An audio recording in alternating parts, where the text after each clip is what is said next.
இந்த சாப்பாடு உங்களுக்காக தானே. உனக்கு கைப்பிடிச்ச சாப்பாடு ரொம்ப நல்லா இருக்கு. உங்களுக்காக நான் செய்தேனே. உன் மீது எனக்கு ரொம்ப பிரியம். எனக்கும் உங்கள் மீது. இன்னும் கொஞ்சம் கொடு. அழகே அழகுல அடுத்த வாரம் என்ன நடக்க போகுதுன்னு பார்க்கலாம். சுரேஷ் வேலைக்கு கிளம்பிறாரு. அம்மா கிளம்புறேம்மா அப்படின்ட்டு, சரிப்பா போயிட்டு வாப்பா, பத்திரமா போயிட்டு வா. எப்படி இருந்த புள்ள இப்படி ஆயிட்டான் அப்படின்னு சொல்லிட்டு ரொம்ப ரொம்ப கவலைப்படுது. மலர் பாக்குது, என்ன ஆயிட்டான், நல்லா தான் இருக்கான், என்ன சட்டப்பட்டன் போடாம கிறுக்கு மாதிரியா போறாரு, ரொம்ப தான் பண்ணிக்கிட்டு. மதி பாக்குது, என்ன இப்படிலாம் பேசுறீங்க, இப்ப என்ன எப்படியே எப்படி இருந்தாலும் எப்படி ஆயிட்டான், இதெல்லாம் தேவையா, சீன் போடுது பாரு, அப்படியே அம்மா நமக்காக இருக்காங்க அப்படின்னு நினைக்கணுமா. சரியான ஆளு, சூனியக்காரி சூனியக்காரி அப்படிங்கல. ஐயோ விடுங்க, அதெல்லாம் பேச வேணாம். ஏன் மதி, பேசுனா என்ன? ஐயோ அக்கா, இப்பெல்லாம் நான் முன்ன விட்டு எனக்கு பேச தெரியாதுக்கா அப்படிங்கிறாங்க. அட போ மதி, இந்த மாதிரி ஆளெல்லாம் பேசினாத்தேன் நம்ம மனசு கொஞ்சமாவது திருப்தி அடையும், ஆறும். இல்லைன்னு வை, நெஞ்சு வெடிச்சிருப்பா. நான் அப்படித்தாப்பா வளர்ந்தேன். உன்ன மாதிரிலாம் நேர்மை கருமை அப்படி இப்படின்னு ஸ்ட்ரிக்டா என்னால இருக்க முடியாது. அப்படியும் விட்டு கொடுத்து போவேன், இப்படியும் பேசுவேன். ஐயோ சரி சரி, எல்லாரும் ஒரே மாதிரியா இருக்க முடியும். சரி நான் சமைக்க ஆரம்பிக்கிறேன் அப்படின்னு இருக்கிறத சமையல் சொல்றாங்க. சமைக்க ஆரம்பிக்கிறாங்க. ஏதாவது அசைவம் சமைப்போமா, சிக்கன் எடுப்போமா அப்படிங்கிறாங்க. இனி போய் யார் எடுத்துட்டு வருது? ஆட ஆன்லைன்ல போட்டுலாம் எந்த காலத்துல இருக்கீங்க? அப்படியா மதி? ஆமா இருங்க நான் போடுறேன் அப்படின்னு சொல்லிட்டு ஒரு 2 கிலோ போடுறாங்க. 2 கிலோவா? ஆமா ஏன்? இதுக்கெல்லாம் அவ்வளவா திங்காதுங்க. யார் சொன்னா? நான் வைக்கிற வழியில பாருங்க. ஏய் உனக்கு செய்ய தெரியுமா? அதெல்லாம் மொபைல்ல பார்த்து செஞ்சா சரியா போச்சு அப்படின்னு சொல்லிட்டு பல பலன்னு வேலையை பாக்குதுங்க. டப டபடன்னு அப்படித்தான் சமைச்சு முடிக்குது. பலன்னு வேலையை பாக்குது. ஏதோ வாய் ஃப்ளோல வந்துருச்சுங்க. டபடபடன்னு வேலை பாக்குறாங்க. இப்ப மாமியார், என்ன மணக்குது ரொம்ப, ஐயோ இவ்வளவு சமைக்கிறா, இப்படி வாட வருது அப்படின்ட்டு, ஏன் மலரு நீயா சமைக்கிற? அத்தை நான் தான் சொன்னேன்னு, மதியம் சமைக்க போறேன்னு. அப்புறம் என்ன? ஓ ஆமால்ல, ஆனா இத்தனை நாள் கிச்சன்ல இருந்து இவ்வளவு வாசனை வந்ததே இல்லையடி அடுப்படி பக்கம் இருந்து அப்படிங்கிறாங்க. என்னத்த நான் நல்லா சமைக்கல, இவதான் மதிதான் நல்லா சமைக்கிறான்னு சொல்ல வரீங்களா? சேச்சே, அவளை போய் நான் சொல்லுவேன், உண்மையிலே வாசனை வருது, நீ தான் சமைச்சு கொடுத்துட்டு அவ சமைக்கிறான்னு பொய் சொல்றியான்னு சொன்னேன். இப்ப கூட நம்ப மாட்டீங்களா அத்தை? நம்பிட்டேன் அப்படிங்கிறாங்க. ஐயோ இவ்வளவு சமைக்கிறாளே, பார்த்தா சிக்கன் வறுத்து வைக்குது, எல்லா சமையலும் முடிஞ்சிருது. ஐயோ இம்புட்டு இருக்கே, என் பிள்ளைங்க வேலைக்கு போயிடுச்சுங்களே, கொடுத்து விடணுமே. இவட்ட கொடுத்தா கொண்டு போவாளா என்ன? போக மாட்டா. ஏன் மலரு, நீ உன் பாக்கியராஜுக்கு கொண்டே கொடுத்துட்டு வரியா? என்னத்த சொல்றீங்க? ஆமா, நல்லா வறுத்து வச்ச கறி எனக்கு என் பிள்ளைக்கு ரொம்ப பிடிக்கும், கொண்டே கொடுத்துட்டு வா. சரிங்க த அப்படின்னு டக்குன்னு சாப்பாடை கட்டுது.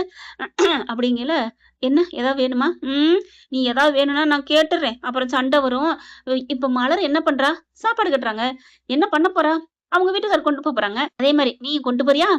அப்படியே மேலையும் கீழயும் பாக்குறாங்க. அத்தை ஏன் ஏன் கொண்டு போக கூடாதா என்ன? இப்ப என்ன சாப்பாடு கொண்டு போகணும் அவ்வளவுதானே? என்ன பொசுக்குன்னு சொல்லிப்புட்டா, ஆச்சரியமா இருக்கு. மாட்டேன்னு சொல்லுவா, இதுல வச்சு ஒரு பஞ்சாயத்து பண்ணுவோம், பிரச்சனை பண்ணுவோம்னு பார்த்தா இப்படி கால்ல விழுகாத குறைய டபக்குன்னு சரின்ட்டாளே. ஆமாத்த, நான் ஒண்ணும் சண்டைக்காலாம் அலையல, நான் டக்குன்னு சொல்லிட்டேன் தான், அதுல ஒண்ணும் தப்பு இல்லையே, இதுல என்ன இருக்கு அப்படின்னு மதி சொன்னோடனே, என்ன நம்ம மைண்ட் வாய்ஸ் கரெக்டா கேட்சப் பண்றா. நீங்க மைண்ட் வாய்ஸா இருந்தானே வெளியில இருந்தானே உங்க முகத்துல அப்படியே காமிக்குது. இப்ப என்ன, உங்க புள்ளைக்கு நான் கொண்டே கொடுக்கணும் அவ்வளவுதானே? ஆமா, அதுக்கப்புறம் நீ என்னை கொடுமைப்படுத்தலான்னு ஸ்டேஷன்ல வச்சு சொல்லிவிட்டினா, வேணாம், நான் சும்மா தான் சொன்னேன். ஐயோ அத்தை அதெல்லாம் வேணாம், நான் சாப்பாடு கொண்டு போறேன். அப்புறம் ஐயோ சாப்பாடு கொண்டு போக சொன்னதுக்காண்டி ஒரு குத்தம் பண்ணி எங்களை பஞ்சாயத்துக்கு இழுத்துட்டாலேன்னு நீங்க என்ன பேசிடக்கூடாது சரியா? நான் கொண்டு போறேன். அடிப்பாவி, நம்ம கிட்ட நமக்கே போடுறாளே அப்படின்னு பார்க்க அது மலருக்கு சிரிப்பு வருது. இரு வா 2 பேரும் கட்டுவோம் அப்படின்னு 2 பேரும் பாக்ஸ்ல கட்டுறாங்க. இப்பாரு மலரு, அங்க ஸ்டேஷன்ல நிறைய பேர் சாப்பிடுவாங்க, கேட்பாங்க. ஏன்னா சுரேஷ் அப்படித்தான், அடுத்து கொண்டாடுறத குடுப்பாங்களாம், வாங்கி சாப்பிட்டுருக்காரு, அதனால எக்ஸ்ட்ராவே கொண்டு போக சொல்லு. சரிங்க அத்தை. அப்படியே எல்லாம் கட்டிக்கிட்டு இருக்காங்க. அங்க பார்த்தா இன்ஸ்பெக்டர் வந்துடுறாரு. என்ன சுரேஷ் நல்லா இருக்கியாப்பா? நல்லா இருக்கேன் சார் அப்படிங்கிறாங்க. சாயந்தரத்துக்கு அங்க ஒரு மீட்டிங் இருக்கு, கூப்பிட்டுருக்காங்க, ஆளுகளை கூப்பிட்டு போய் பக்காவா பாதுகாப்பு கொடுக்கணும் சரியா? சரிங்க சார். என்ன பண்றது, நச்சுன்னு நம்ம போட்டு நம்ம உயிரை எடுக்கிறாங்க. அவங்க கூட்டம் கூடிடுறாங்க, கும்பலை கூடிடுறாங்க. இதுல காவல்துறை சரியில்லை, நம்ம என்னையா பண்றது? ஒழுங்காத்தான் நம்ம பண்றோம், சரின்னு ஒரு கையை வச்சுட்டு காவல்துறை அடிச்சு புடிச்சுன்னு நம்மள சொல்லுவாங்க. என்ன பண்றதுனே ஒண்ணும் புரியலையே, ஒரு சில இடங்கள்ல பண்றத வச்சு எல்லாத்தையும் சேர்த்து சொல்றாங்களே அப்படின்னுட்டு என்ன பண்றாங்க, சரியா அதை விடு. என்ன சாப்பிட்டியா? இல்ல இனிமேனா சாப்பாடு கட்டி கொண்டாந்துட்டியா என்ன? காலையில வாங்கி கட்டிக்கிட்டு தான் வந்திருக்கேன், இதுல சாப்பாடை கட்டு வர்றது என்னையா? முணுங்குற பார்த்தா என்ன சண்டையா பிரச்சனையா? சச்சா அப்படிலாம் இல்ல சார், நானும் என் பொண்டாட்டி நல்லா இருக்கும் சார் அப்படிங்கிறாங்க. அப்படியா, சந்தோஷமா இருக்கா? ஆமா. உன் பொண்டாட்டி வேலைக்கு எதுவும் போயிருக்காளா அப்படிங்கிறாங்க. போறாளா அப்படின்னு கேக்குறாங்க. இல்ல சார், வேலைக்கெல்லாம் போறது இல்ல சார். ஏன், காலேஜுக்கு போயிட்டு இருந்துச்சு, என்னாச்சு? என்னன்னு தெரியல, வேலைக்கு போகல, வீட்டுலதான் இருக்கு. ஓ! அப்ப வீட்ல இருக்கா? ஐய்யய்யோ! ஏதோ கேட்க போறாருன்னு பயந்துட்டு இருந்தா, சரி பரவால்ல. இருக்கட்டும். ஃபோன் போடுவோம் பொண்டாட்டிக்கு. எதுக்கு சார்? அட எதுக்குன்னா, நீ நல்லா தானே இருக்கீங்க. ராசியா தானே இருக்கீங்க. ஆமா. இந்நேரம் சாப்பாடு சமைச்சிருப்பாங்கல்ல. ஆமா. வீட்டுக்கு தானே போய் சாப்பிடலான்னு இருந்தேன். ஆமா சார். ஒரு நாளைக்கு போவேன், ஒரு நாளைக்கு போமாட்டேன். இன்னைக்கு என்ன சொல்லிட்டு வந்த? எங்க அம்மாட்ட சாப்பிட வருவேன்னு சொன்னேன். இப்ப ஃபோன போட்டு அந்த சாப்பாட எடுத்துட்டு வர சொல்லு. சார் எங்க அம்மா வயசானவங்க வர முடியாது. யோவ்! உங்க அம்மால யாரையா கேட்டா? பின்ன யார் சார்? உன் பொண்டாட்டிய கூப்பிட்டயா? அப்படிங்கிறாங்க. சார் கூப்பிட்டேன்னா உனக்கு சோறு கொண்டு வர சொன்னேயா? நீ என்னையா நீ? அது என் பொண்ணுயா? அப்படிங்கிறாங்க. சார் இல்ல சார் நான் அதத்தான். என் பொண்டாட்டி ஏன் உன் பொண்டாட்டி வரமாட்டாளா என்ன? என்னய்யா நெனச்சுட்டு இருக்க? இந்த காலத்துல எல்லாத்துக்கும் பொண்டாட்டிமாருங்க பிரியம் இருந்தா போகலாம். அதுக்காக சட்டம், அடிமையா கொண்டு போக்கூடாது. நீ பிரியமா தானே வச்சிருக்க உன் பொண்டாட்டிய? ஆமா. நல்லபடியா தானே வச்சிருக்க? ஆமா சார். என்ன நீ ஆன்னு இழுக்கிறதுலே தெரியுதே! ஏதோ வில்லங்க மாதிரி. அப்படிலாம் இல்ல சார். அப்படிலாம் இல்ல சார் அப்படிங்கிறாங்க. அடிக்கடி உன்னை செக் பண்ணணும். நானே அடிச்சு அடி வாங்கிட்டு தான் வந்திருக்கேன்னு கண்ணத்த தடவ. என்னய்யா உங்க அண்ணா ஏதோ பதம் பார்த்த மாரி இருக்கு. எதுவும் அடி வாங்கிட்டியா? உன் பொண்டாட்டி அடிச்சுட்டாளா என்ன? அப்படின்னு விளையாட்டு போல சிரிச்சுட்டு கேட்டாலும் அதான் உண்மை. ஐயய்யோ! அடி வாங்கிட்டேனே! அந்த கதைய நான் யார்ட்ட சொல்லுவேன்? நீ அடிச்சியா? அந்த கதைய யார்ட்டடா சொல்றது? கொங்கண குடுக்கா? என்ன கோவம் வருதுங்க சுரேஷ் மேலயும். அப்பப்ப ஆனாலும் ரொம்ப கோவம்லாம் வரல. செல்ல கோவம்னு சொல்லலாம். சின்ன சின்ன கோவம்னு சொல்லலாம். இப்ப ஃபோன பண்ணு அப்படிங்கிறாங்க. சாப்பாட கொண்டு வர சொல்லு. சரி சார் அப்படின்னு ஃபோன் அடிச்சு சாப்பாடு கொண்டு வான்னு கேட்கலான்னு அடிச்சா, கிணிகிணிகிணின்ட்டு அப்படியே வீட்டு அங்கிட்டு திரும்புறாங்க. அங்கே கேக்குது. என்னய்யா உன் ரிங்டோன் இங்கேயே கேக்குதுன்னு திரும்புனா மதி நிக்கிறாங்க. யோவ்! என்னய்யா நீ நெனைக்கங்காட்டிலும் வந்து நிக்குது. வாம்மா மதி வா மதி வா வா வா அப்படிங்கிறாங்க. வணக்கம் சார் நீங்க அப்படிங்கிறாங்க. சும்மாதான் என்னம்மா என்னை பார்த்து நீங்கன்னு கேக்குற அப்படிங்கிறாங்க. சார் நீங்களும் வழக்கம் போல சும்மாதான்னு சொன்னீங்கல்ல. ஐயோ! என்னம்மா பண்றது?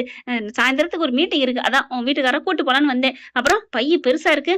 இல்ல அவருக்கு சாப்பாடு குடுத்துட்டு போக வந்தேன். சுரேஷு, நான் கூட நம்பலையா நீ நல்லா இருக்கேன்னு சொன்னத. இப்ப நம்பிட்டேன் கண்கூட அப்படிங்கிறாங்க. அப்பா தாயி! வந்து என் நெஞ்சில பால வாத்த.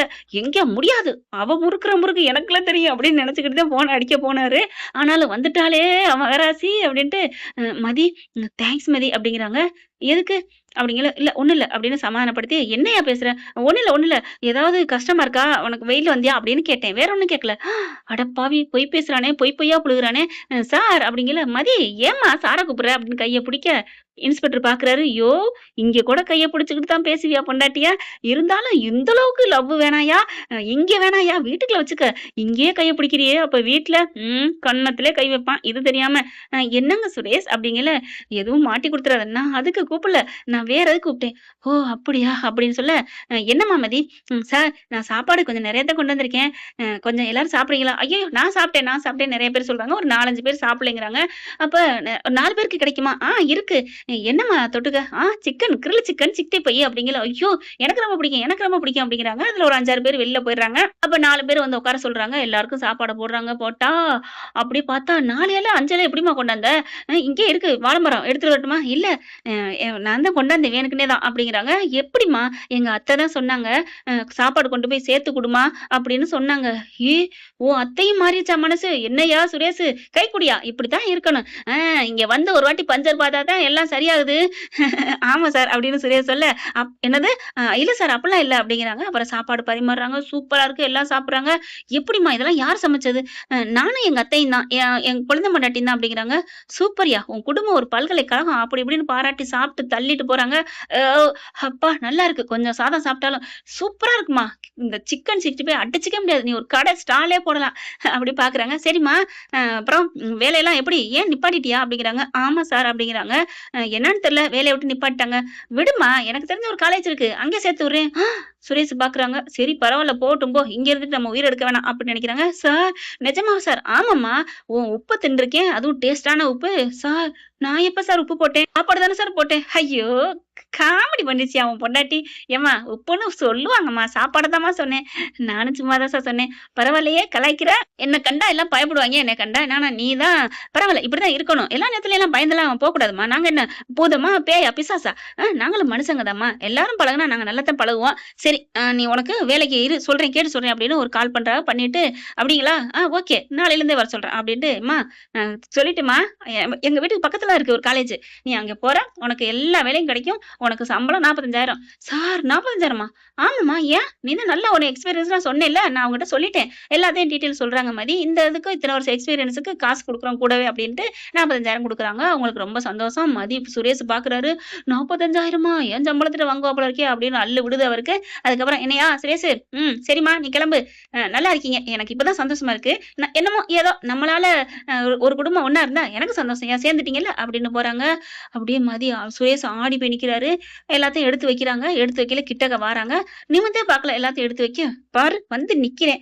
இவ்வளவு நல்லவளாச்சேன்னு நினைச்சு பக்கத்துல வந்து நின்னா, அப்படியே பாத்திரத்தை மட்டும் பார்க்காத மாதிரி பாப்பா அப்படின்னு எடுத்து வைக்கல. அங்க ஒரு பாக்ஸ் இருக்கா? அத போய் எடுக்கிறாரு. இங்க மதி எடுக்குறாங்க. 2 பேரும் கைய பிடிச்சா எடுக்கணும்ல. நிமிர்ந்தே பார்க்காம மதி இழுக்குது. நான் ஒருத்தன் இழுக்குறேன்டி பார்க்க மாட்டியா? அப்படின்னு சொன்னோனே, என்ன அப்படிங்கிறாங்க. இந்நேரம் வரைக்கும் நான் நின்னது, பக்கத்துல கைய நீட்டினது பார்த்தியா? பார்க்கலையா? சாரிங்க. நான் அந்த வேலை நினைப்புல இருந்துட்டேன். என்னது சாரியா கேட்ட? அப்படிங்கிறாங்க. ஆமா. ஏன் நான் என்ன பண்ணேன்? ஏதாவது பண்ணனா? அடிக்கடிக்கு வச்சேன். வேலைக்கு போற சந்தோஷத்துல என்ன மன்னிச்சிருங்க. ஏதாவது பண்ணனா? ஐயோ! மன்னிப்பு கேட்கிறாளே! அடி மேல அடி குடுக்குறான்னு சொல்லுவாங்க. இங்க லட்டுக்கு மேல லட்டு திங்க சொல்றாளே!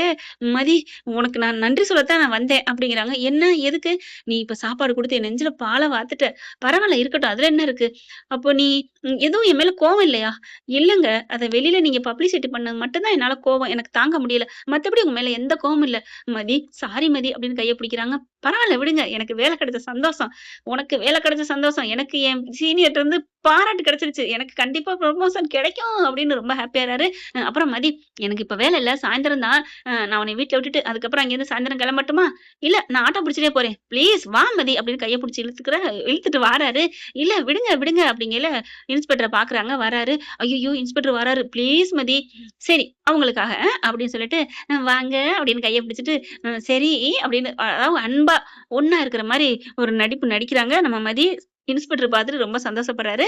அதுக்கப்புறம் வா அப்படின்னு வண்டியில ஏத்திக்கிட்டு 2 பேரும் ஜம்முன்னு போக, இவர் கண்ணாடியிலே பார்க்க, இந்த அம்மா கண்ணாடிய பார்க்க, கொஞ்சம் கொஞ்சம் இலை ஓடுதுங்க. ரொமான்ஸ்ன்னு சொல்லலாம்.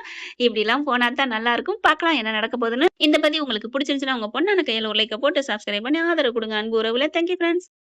இந்த வீடியோ உங்களுக்கு பிடிச்சிருந்தா தயவு செய்து லைக் பண்ணுங்க. இன்னும் அப்டேட்ஸ்க்காக சேனலை சப்ஸ்கிரைப் பண்ண மறக்காதீங்க. நம்ம கிட்ட இருக்க எல்லா சேனல்ஸோட லேட்டஸ்ட் வீடியோ அப்டேட்ஸ்க்காக மேல ரைட் சைடுல காட்டுற லிங்கை கிளிக் பண்ணி வாட்ஸ்அப் குரூப்ல ஜாயின் பண்ணுங்க. உங்களிடம் விடைபெறுவது நான் உங்கள் மெஹர்.